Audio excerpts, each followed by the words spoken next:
Chapter 1, The First Day, page 9. At 10 o'clock on the morning of February 23rd, 1836, a sentry named Daniel William Cloud was standing in the bell tower of the San Fernando Church in San Antonio, looking along the western horizon for movement. He was 21 years old, and he had been standing there for 3 hours under orders from James Bowie and William Barrett Travis, and every time he faced the white glare of the Texas landscape, it looked exactly the same. Bare, thorny, and cold. He wondered why he had ever left Kentucky for this empty land.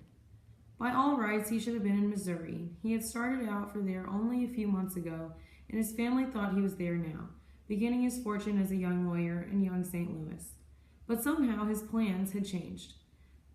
Doors of opportunity kept opening before him, and he smiled, wondering whether his mother had received his letter yet. He had sent her a message Christmas Day, 2 months before, telling her his reasons, how there was not as much law practice in St. Louis with its 2,000 people as he had expected, how the farmland in Missouri was not like Kentucky's, how it was in Texas that things were happening, in Texas that a handful of Americans had risen up against tyranny to demand their promised statehood, and denied that by the Mexican government of General Santa Anna freedom. 100 youths in San Antonio, like himself, shared this contagion, gathered here from all over the states. Now, stamping his feet in the cold of the San Fernando bell tower, he wondered whether it was as good an idea as it seemed at the time. It was something new in his experience not to feel sure. For one thing, until this morning, nothing had happened in Texas since he had been in it. In the 6 weeks since he had enlisted in Nacogdoches and been sent here, nothing had happened but a parade or two and some crazy dances that went on all night. He yawned, tired at the mere thought of yesterday's rollicking fandango celebrating George Washington's birthday. It would probably be going on yet if it hadn't for the sudden shower at midnight and that message urgently handed to Jim Bowie, the message that made Bowie and Travis station him in the bell tower. But fatigue might have stopped it anyway. February 22nd had been a mighty long stretch, with Davy Crockett's Southern Fried Oratory starting at noon.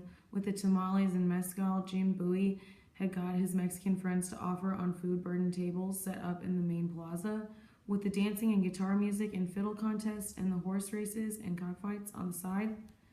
Daniel William Cloud was scanning the hard brown countryside of San Antonio de Bexar now because the message Jim Bowie received had reported that General Santa Anna himself and several thousand troops had unbelievably pitched camp the day before on the Medina River, 8 miles south of the mission's fortress, Alamo. He had not been expected, if at all, before the middle of March, 3 weeks off. If the reports were true, it meant fighting, and Daniel Cloud wholeheartedly approved.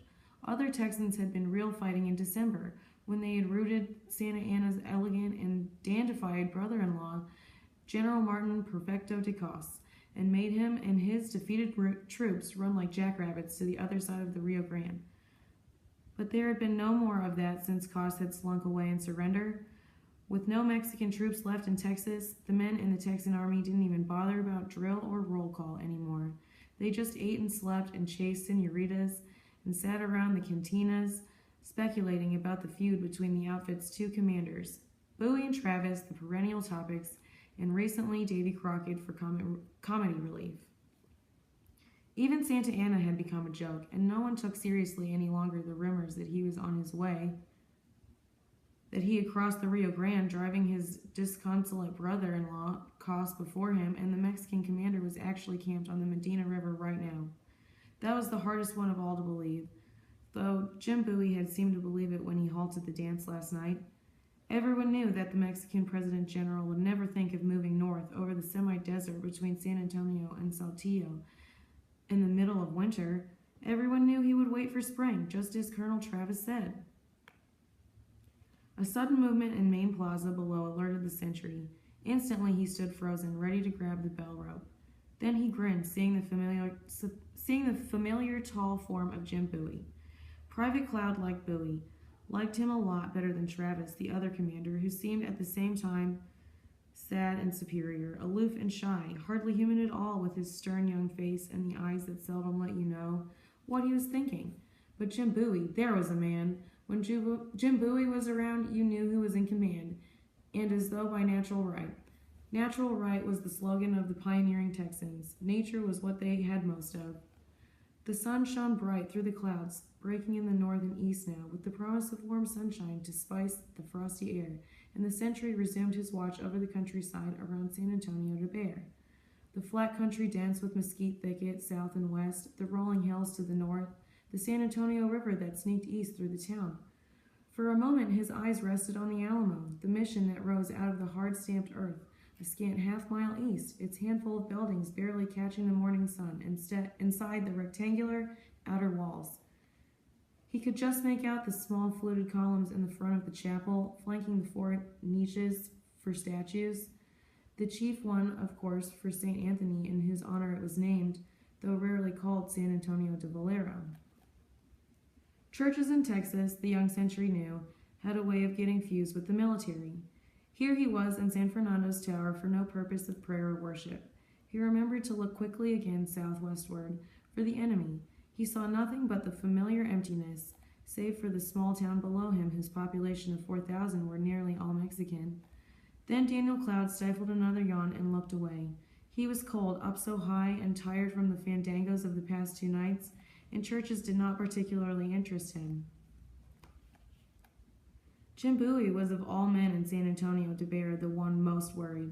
The message he had received last night at the dance was far from the first such warning. For 2 months there had been rumors, vague murmurs impossible to verify, mostly wrong, but maybe, as Bowie suspected, right. The report, for example, from his loyal young Mexican scouts that the bakeries in the border towns below the Rio Grande were flourishing with overwork.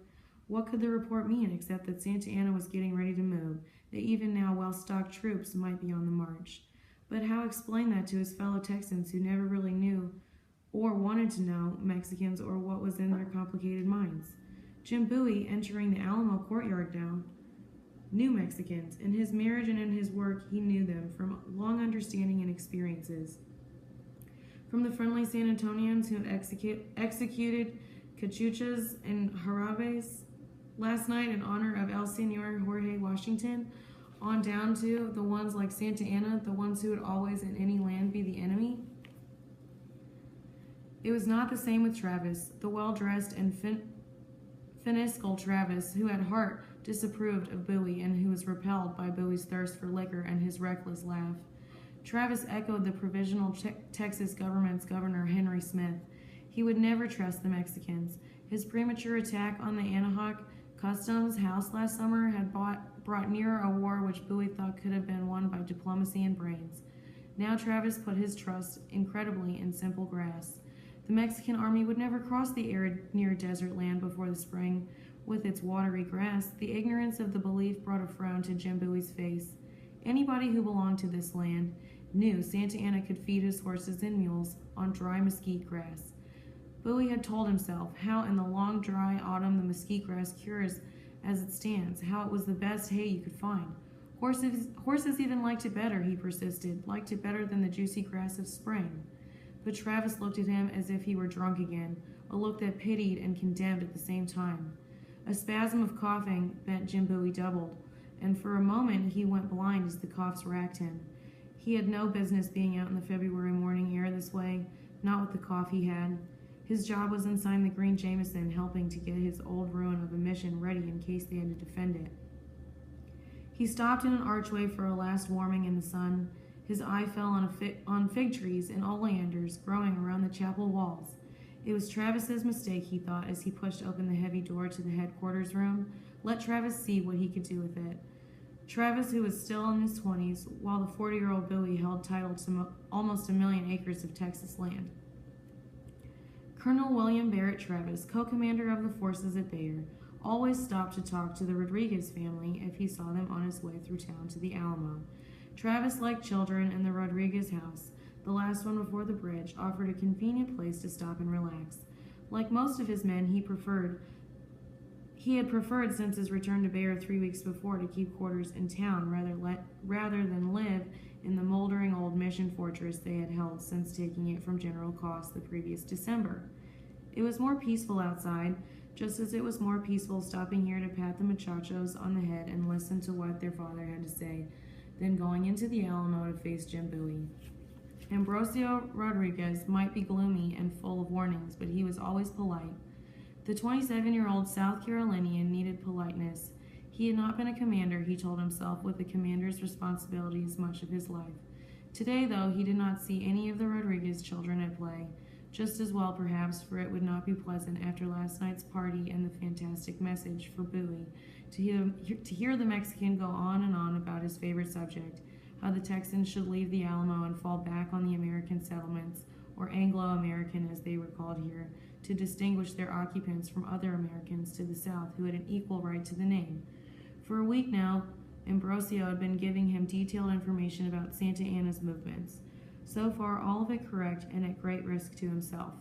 He was one of 25 San Antonians risking their lot with Jim Bowie, serving in a company organized by Juan Seguin. He would, after all, be considered a traitor in the eyes of the Mexican government.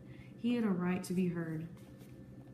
But his argument was childish. The town of Bayer, Ambrosio never tired of saying, could support neither man nor beast.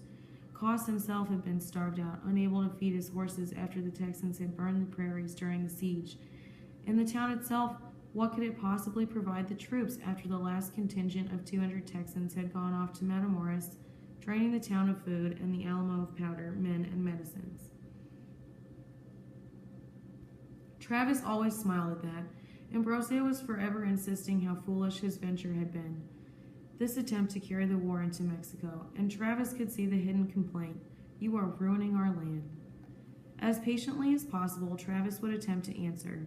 The Texas Army, after all, had no money, no other way to stay alive except to live off the neighboring land. As for the danger, it was not, he would explain, as if the 150 men in the Alamo had been abandoned here. Colonel Fannin would be here any minute with 400 or more men from Goliad. The messenger had gone days ago. They might even arrive that morning. And what of the reinforcements from other towns? They could come at a moment's notice. Rodriguez worried too much. Did he really believe Santa Anna, a general coached by highly trained veterans of the Napoleonic Wars, was going to risk famine and exposure by moving his army in the wintertime? An army could beat many things, but none could beat pneumonia. And what about food? The 300 miles between San Antonio and Santa Anna's position south of the Rio Grande at Saltillo offered little forage for men or mounts, now that Texas scouts had set fire to most of it. When an army that had suffered 4 successive defeats at Texans' hands the autumn before start north in February, 3 weeks from now maybe, around March 15th, but not now. Thus Travis had written Governor Smith on February 13th. No, Travis thought, passing his hand over his eyes, it was as well not to repeat that argument again. Still, he missed seeing the Rodriguez children, and as he started over the split tree trunk bridge at the end of Main Street and looked back at the house, he realized that all the windows at the side were boarded over and all the possessions removed from the yard. It gave him a strange feeling, looking at the empty house that had always echoed with laughter. He knew other Mexicans had been leaving for a week now, but he had not expected it of Ambrosio Rodriguez. As he hesitated and looked up at the San Fernando church, where he had posted a sentry, he wondered exactly what Ambrosio's departure might mean. There had been in Texas, since 1800, a long parade of Anglo-Americans. First adventurers, horse dealers, Lafitte's pirates, idealists, thieves, and then after Stephen F. Austin started colonization, frontiersmen, doctors, lawyers, engineers, merchants, men who had come independently for whatever gain or fate awaited them. The settlers that lived now, however, in the region between the Brazos and Colorado rivers had been there only 15 years. Unlike the early nomads, they had come to build up the land. Unlike the others, they had been invited by Mexico. In 1821, Impresario Stephen F. Austin, carrying a Spanish grant later confirmed by Mexico's new independent government, had led the settlers into the new country. It was their purpose to found a colony in the wilderness, and they had succeeded admirably. In 15 years, they had done what the Spaniards and Mexicans before them had never been able to do: subdue the Karankawas and the Lipan Apaches. In 15 years, they had managed to place 30,000 Anglo-Americans where the Mexicans had been able to place only 4,000, most of these in the single city of Bayer, now known increasingly as San Antonio de Bayer, or simply San Antonio. Towns had sprung up, towns with names like Columbia, Brazoria, Washington on the Brazos, and the land had flourished as never before. But whose land? Men from many countries had been there. The conquistadors of Coronado, moving majestically toward the kingdom of Quivira, the survivors of ill-fated expedition of De Soto, La Salle with his melancholy little settlement on the Gulf Coast. The land belonged finally to no one, unless to the Indians and nature itself. Spain had claimed it, then France, then dubiously the United States from the Louisiana Purchase. Now Mexico itself, only recently free of Spanish rule. Someday, perhaps, the settlers told themselves it would belong to the people who lived there. They had entered a republic and were in revolt now against its usurper dictator. But not until the land to the south had been taken care of. Even to the early adventurers, the Mexicans had brought continual trouble. In 1813, they had savagely put down a Republican rebellion in the name of Spain. Now, having won their independence in 1821, they were attempting to crush another one in their own name. There had always been trouble, of course, but before it was short-lived, rebellions put down before they had a chance to grow. The defeat of hot-headed Texan Hayden Edwards and his Republic of Fredonia in 1826, for example, which ended almost before it began. But the present grievances had been building steadily, and since 1830 there had been more friction than friendship between the two peoples. A Mexican attempt to shut off American immigration in that year, a death blow to the hopes of the colonists, had been followed by taxes from which the Texans had generally been exempt. Trade had become impossible, and especially disheartening to the Americans. Mexican troops began appearing in abundance, garrisoned in Texas towns, as the Republic to the south made clear its determination to tighten control over the new land. Separate statehood was the only Texan hope, and that was resolutely denied. Compromise, the friendly Mexicans in San Antonio said. Why can you Texans not live and let live, and everyone go his own way? Contento. But the Texans had compromised enough. No one could compromise after Stephen F. Austin returned from Mexico in September of 1835, his appeal for statehood a worthless scrap of paper in his pocket and the memory of 18 months of Mexican prison fresh in his mind.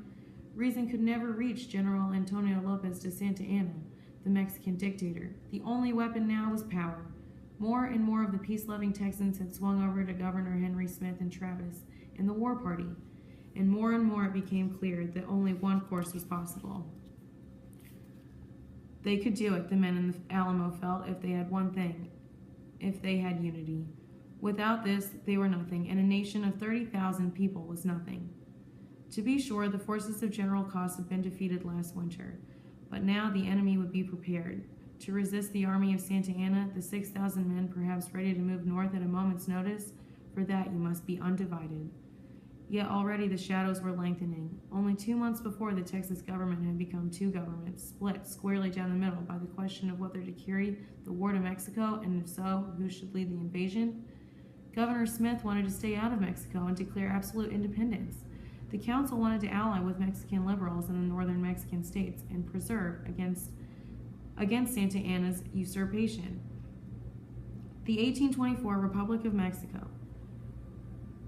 The result was two rival provisional governments and a splintered army to meet 6,000 troops. It was a good thing, the men at the Alamo agreed, that in Washington on the Brazos, as scheduled by the provisional government before it split, the Constitutional Convention was about to convene. High in the bell tower of San Fernando Church, the sentry Daniel William Cloud was standing very still. It was strange. Only a moment ago he had been pacing the platform, thinking about the path that had led him here instead of to St. Louis, and now he was standing very still, as if there was nothing to do but look. He could not have moved if he wanted to. It was strange. His hands were shaking. He was trembling all over, but he could not move. He could only stare at the bare land to the west, where only a minute before there had been nothing but empty air. Jesus God, he murmured, and breathed it over and over. Jesus God, there must be hundreds, thousands. His head shook in automatic disbelief. Look at them, the way the light shines. When the air started coming back into his body and his knees were shaking, he ran for the bell rope and started pulling with all his might, pulling it again and again, as hard as he could, until the blood was pounding in his ears and the waves of warning sound spread over the flat land.